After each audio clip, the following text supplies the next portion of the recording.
Hey everyone, so let's talk about using the Samsung S22 Ultra here in 2024. So this is of course a couple generations old at this point. You now have the S23 as well as S24 Ultra.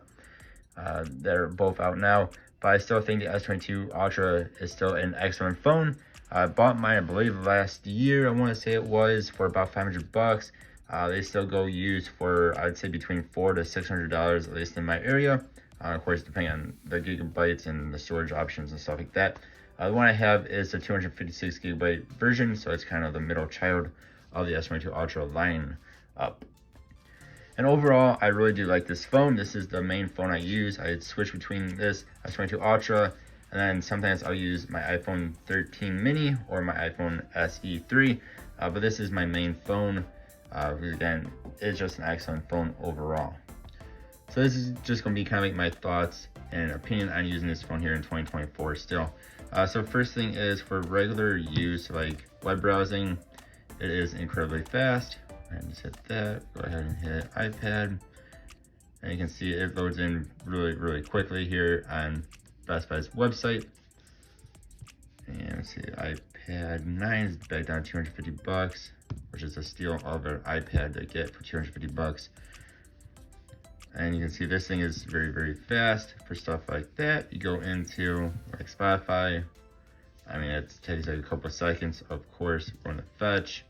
So this is it's still a very quick phone. And you have this side by side to an S24 Ultra. It's not going to be as quick, of course.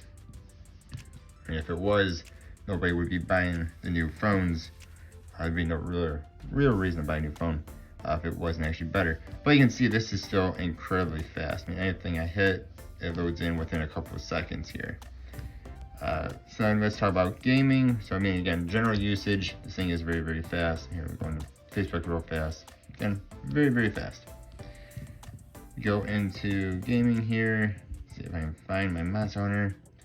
This is Monster Hunter now. Pretty graphically intensive game, I would say. I mean, there's a lot of stuff going on in here. Big monsters and stuff like that.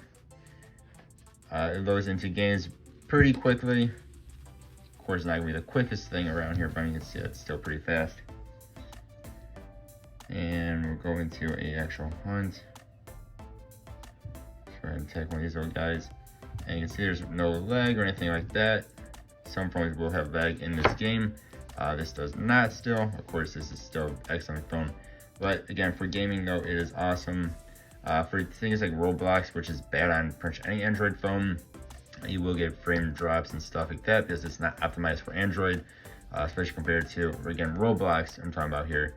Compared to any iOS device, it'd be a lot better on iOS than it is for Android. And for some reason, Roblox is not optimized on Android, but it is on iOS. Quickly talking about battery life, I do not have any issues with the battery life. I do believe it has improved over time. Right now I do have my brightness up all the way, so if it goes down a couple percentage of this video, that is why. Usually I keep mine down about here or so. I can get through an entire day, charge it up in the morning, go through an entire day, be down to maybe 70-ish percent, maybe sometimes 60%. If I actually use it a lot and throughout the day, maybe I'll be down about 50%. But for my use as not a hardcore user, most days I'm around 60 to 70% battery life at the end of the day. I mostly use my phone for Spotify and looking up stuff on Chrome and watching YouTube, stuff like that. So I'm not a crazy gamer or doing video editing or anything like that most days. But if you are a crazy heavy user, you might want to get like an S24 Ultra that does have a better battery life. But my point here is that this thing still has really good battery life, especially compared to my other two phones I use from time to time, mainly the iPhone 13 mini and iPhone SE 3, both super tiny phones, super tiny batteries. This thing is definitely better than those two. But again, I think this has improved over time with battery life. Talking about the display, this is still an excellent display, of course. I mean, like the blacks are just pure black for the most part. The colors pop. It just looks really nice. No complaints whatsoever on the display. It is still very nice, very beautiful, eye-catching display. Talking about the speakers, they are good. I do wish they were a bit louder when you're in a very quiet room like I'm in now. They are very good. If you're in a kind of noisy room, they're okay. So you do have 2 speakers, of course, your stereo speakers. You have one up in the earpiece here, and then you have one down here as well.